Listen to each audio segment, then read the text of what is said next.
যদি অহংকার দেখায় তাহলে তার ধ্বংস নিশ্চিত। এই যে টাকা পয়সা ধন দৌলতের অহংকার, ভগবান কিন্তু দুইটা জিনিসের মাধ্যমে আমাদেরকে পরীক্ষা করে দেখে, সুখ এবং দুঃখ। আমরা বলি না আমার দুঃখ কেন?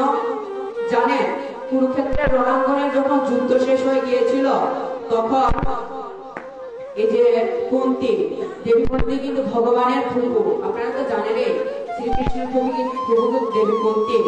তখন উনি ভগবানের কাছে কোনো কিছু ভগবানের কাছে চায় না, কারণ উনি জানেন ওনার যে ভাতিজা স্বয়ং ভগবান, অনাদির আদি গোবিন্দ, এই ভগবান শ্রীকৃষ্ণ, উনার কাছে কিন্তু নিজের জন্য জীবনও কোনো কিছু চান না।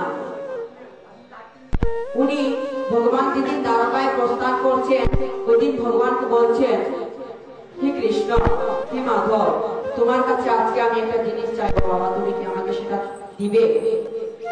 তো ভগবান আশ্চর্য হয়ে গেলেন, আমার প্রভু আজকে আমার কাছে কি চাইবে? ভগবান তো অন্তর্যামী, ভগবান সব জানেন, এরপর না জানার ভান করছেন ভগবান। তো এরপরে ভগবান ওনাকে জিজ্ঞাসা করলেন, আগে প্রভু আপনি যখন আমার কাছে কিছু চাইছেন বলুন, আমার সামর্থ্য মতো দেওয়ার চেষ্টা করবেন। তো বলছেন, আমি কিচ্ছু চাই না বাবা, তুমি আমাকে এতটুকু দিও, দুঃখটুকু দিও, যাতে আমি দুঃখের মধ্যে থেকে যাতে আমি তোমার নাম শ্রবণ করতে পারি। দুঃখে দেখেন বাবা, দুঃখ কেন দেয় ভগবান? দুঃখ দিয়ে যাতে আমরা ভগবানকে ডাকতে পারি। দুঃখের সময় তো আমরা ভগবানকে ডাকি, হ্যাঁ, দুঃখের সময় আমরা ভগবানকে ডাকি। সেই তদ্রূপ ওই কুন্তী কিন্তু কুন্তী যদি চাইতেন তো সুখও চাইতে পারতেন, কুন্তী সুখও চাইতে পারতেন, কিন্তু সুখ চান না, উনি দুঃখ চেয়েছিলেন। কারণ দুঃখের মাধ্যমে ভগবানকে স্মরণ করা যায়, কিন্তু সুখের মাধ্যমে কখনো করা যায় না। আর এই ভগবান দুঃখ দেয় একটা পরীক্ষা করার জন্য মনুষ্যকে, যে আমি ওই বালককে আজকে, ওই মনুষ্যকে আজকে আমি দুঃখ দিয়ে দেখি, সে আমাকে দুঃখের মাধ্যমে স্মরণ করছে কিনা। দেখেন, এই কুন্তী ভগবানকে দুঃখ চেয়েছিলেন। উনার যদি এমনও মনে হতো যে উনি সুখ চাইবেন, কিন্তু সুখ চেয়েছিলেন না, ভগবানকে যাতে সব সময় স্মরণ করতে পারে, ভগবানকে ডাকতে পারে, উনি দুঃখ চেয়েছিলেন এই কুন্তী দেবী। এবং ভগবান আমাদেরকে আরেকটি মাধ্যমে পরীক্ষা নেন, সুখ দিয়ে। সুখ কিসের মাধ্যমে আসে বাবা?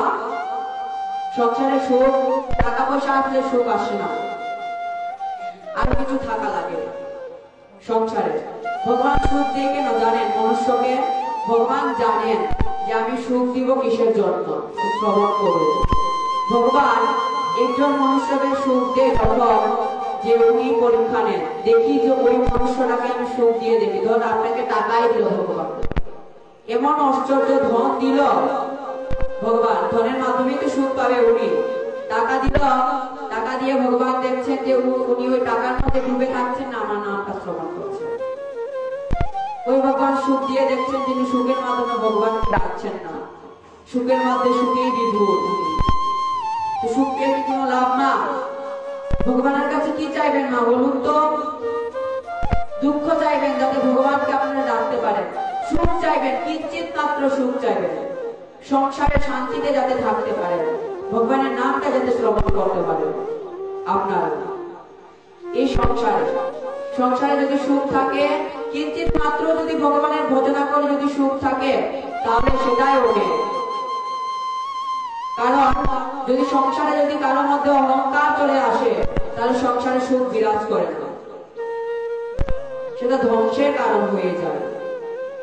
ওই যে একটু আগেই বললাম, সুখ, ভগবান কিন্তু সুখ দিয়ে পরীক্ষা করে দেখে, আমি ওই ব্যক্তিকে সুখ দিচ্ছি, সে দেখি কতদিন সুখের থেকে আমাকে স্মরণ করে।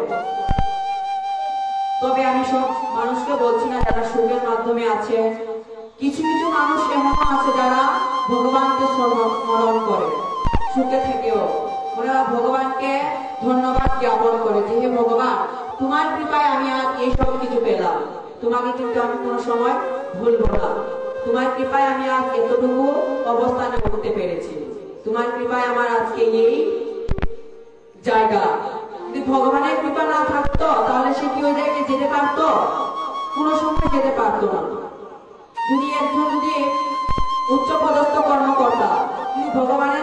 আশীর্বাদ না থাকে তাহলে সে কি ওই পথে থাকতে পারবে? কোনো সময় থাকতে পারবে না।